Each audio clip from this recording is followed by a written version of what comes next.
One of the most underrated tools inside of On1 Photo Raw is the Antique Filter. Today, we're going to take a look at how you can use it on your images and some of the ways that I like to use it on my photos. So let's go ahead and jump into the computer and take a look. So here we are inside of On1 Photo Raw, and this is just a photo that I downloaded from Signature Edits. You can get the photo down in the description box below. And I did apply a preset. So let me show you what the before image looked like. This is the before photo. And this is the after. Now, this is before I apply the antique filter. And the way that I like to use the antique filter, at least today, how I'm demonstrating it, is as a finishing touch. All right. So we're going to go ahead and activate it. But in the event that you are like, Chris, where the heck is the antique filter at? All you have to do is come up here to add filter, and then it's the very first filter. All right. Now I already have an instance of the antique filter added. So I'm just going to go ahead and click this little circle next to my masking icon, and that's going to activate the antique filter, and it looks amazing. I'm just kidding. This is not the way that I am recommending anyone uses the antique filter. However, let's go ahead and take a look at how you can do it. Now, when you use anything inside of On1 or any photo editing application for that matter, my recommendation is to always have an idea of what you want it to do. And what I want the antique filter in this particular instance to do is to bring a level of nostalgia to the overall frame. And I was pushing this image. If I turn this off, I was already pushing this image a little bit more warm, because you can see it is a lot more green in the overall shoot, or at least the original image. And then with the edits that I've created, I started to push the image a little bit more warm. All right. And that's why this is important, at least for today's purpose of using the antique filter, knowing that you're going to use it as a finishing touch. So since I know that I'm pushing this image towards the warmer spectrum of the color spectrum, if you will, I want to push my antique filter in the same direction. So that means what I'm going to do is activate it and then come down here to where it says antique. And where it says color, we have a few built-in options. Now, unfortunately, we can't change these, but fortunately, there's a lot of good ones for us to choose from to help us get to that final look, at least the look that I'm looking for in today's image. So what I'm going to do is just hover over these until I start to find the warmer ones.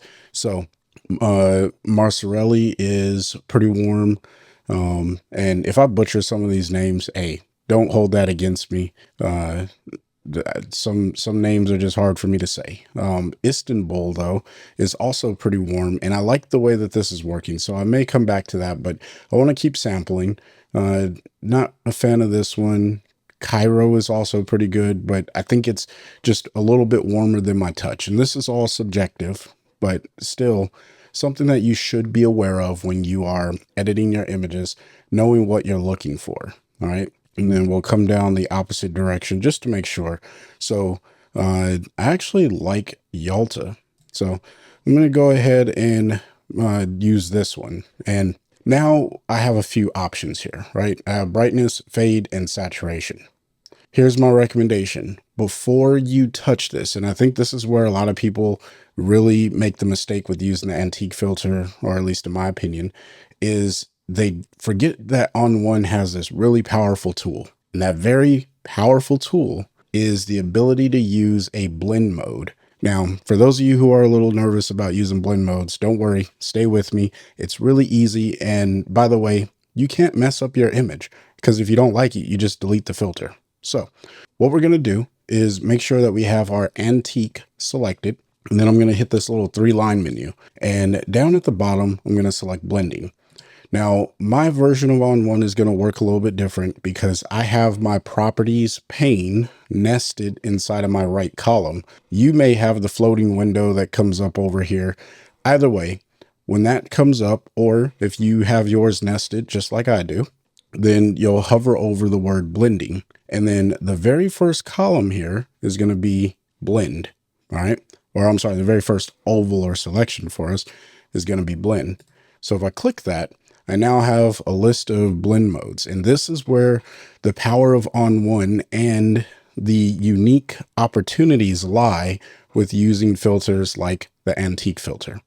So using my arrow key, I can just push down on my keyboard, or I could use my mouse and hover over these. But for me, I like to use the keyboard because I want to pay attention to the image as I'm moving the blend mode. Now, I already know that for the antique filter, usually lighten or soft light is the look that I'm going for. All right. Just because that's how I've been using it. But for your image, you may want to experiment. You may even want to come all the way down to the bottom where it says color. Now, for me, I personally like soft light on my image, and occasionally I even use overlay. So you don't even have to worry about this long list of blend modes that are available to us. All you really have to do is remember the ones that you care about using with the particular effect. And by the way, you can use this on effects as well as local adjustments. The blend modes are available to us, and that's what makes ON1 so unique and creative for us to get these looks that other photo editors don't allow you to do. I mean, I guess Photoshop would allow you to do some of this stuff, but I digress. You get, or Affinity Photo as well, but for a raw editor working on a raw image, there's no other editor, to the best of my knowledge, that allows you to use blend modes when you're applying an effect. Now, with that being said, I'm just going to go ahead and hit return on my keyboard, and it's selected normal for some reason. Let's select soft light. There we go. So now I have soft light selected, and now it just turns into editing inside of ON1 as normal. So let me just collapse that blend mode option, and we'll come back to the antique filter. And all I have to do is figure out, do I want more or less of this particular look? And if I want less, I come over to the opacity. I can pull down on the opacity. And if I say, 54 looks good, it's always a great practice to turn the antique filter or any filter when you're applying it off and on, just to make sure that you're getting the look that you want. Now, if for whatever reason, I'm like, I think that this could be a little bit brighter. Well, I can pull up on the brightness. And what I love about this, because we're using a blend mode, it's not going to brighten the entire image like crazy. Like if I was pulling on an exposure slider, or if I was using this in the normal blend mode. Instead, what it's doing is it's brightening areas of contrast or darkening areas of contrast. Right. And if you don't know what any of that means, don't worry about it. It's not that important, because the simplicity of using ON1 is that we have these sliders that we can just pull left and right and see what it does to the image. If we like it, then great. If we don't, then just double click it, reset it, and you're back to where you began. That's the beauty of working with this. Now, fade, when you use the blend mode of soft light, again, it's a contrasting blend mode. So when I'm fading, what I'm really doing is just opening up that shadow area. And that's what I really love about using soft light with the antique filter, is that I can just pull up on that shadow area and really get the look that I'm going for. So again, my goal was to apply some nostalgia to this overall image, right? And if I turn this off, it looks pretty good so far, based off of where I came from, and then this is where I am. But when I apply this, it, like film, it brightens up some of those high contrast areas or those brighter areas, but I'm also darkening down some of those areas like in here. So it's giving a little bit more dynamic range and depth to the image. And that's what I really enjoy about this. Now, I usually don't play around with saturation all that much whenever I use a contrasting blend mode, because it just doesn't really do that much. And there's better ways, at least in my opinion, for me to edit the image. So I wouldn't recommend that. And then the last thing we have here is just reset that saturation. The last thing is film grain. All right. And it may be collapsed on yours. Quick tip, if you ever find that I'm showing something and you're like, I don't see that, go to the header and then click on it and it'll probably expand that area for you. So that way you can get to those sliders. All right. A lot of people ask me questions like, hey, Chris, I don't see the thing that you're showing me. Well, it's probably because yours is hidden in some way. So just click the header. It'll probably open up, and there you go.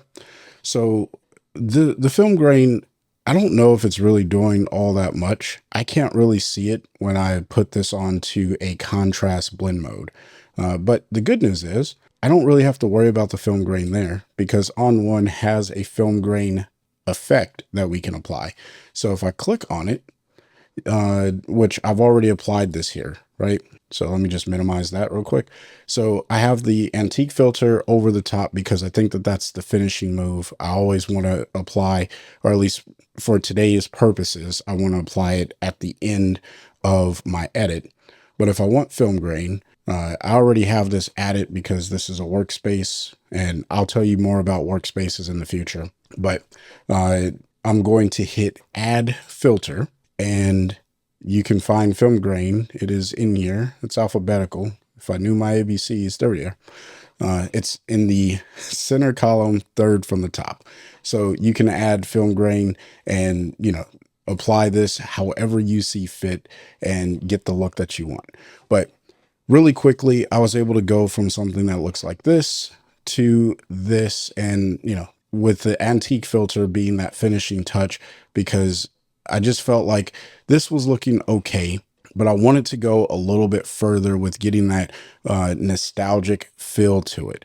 And you can combine even more filters, so don't feel like you're only limited to combining this one filter. And if I want that to be stronger, I can just pull it up. And just like that, I was able to get a look on my image using the antique filter to finish it off. If you got questions, leave it in the comment section below. But I'd also love to hear what your thoughts are about using the antique filter on your next project. If you want to learn how to use ON1 Photo Raw, consider signing up for a coaching call with me. Link for that is in the description box below. You could also watch the video that's popping up on screen now. And if you want to save money, as always, consider using my coupon code FreeWillPhotos20. It'll save you some money at checkout. I make a commission, but that's at no extra charge to you. I greatly appreciate everyone who supports the channel in that way. Until next time, I want you to stay inspired and keep creating. Peace.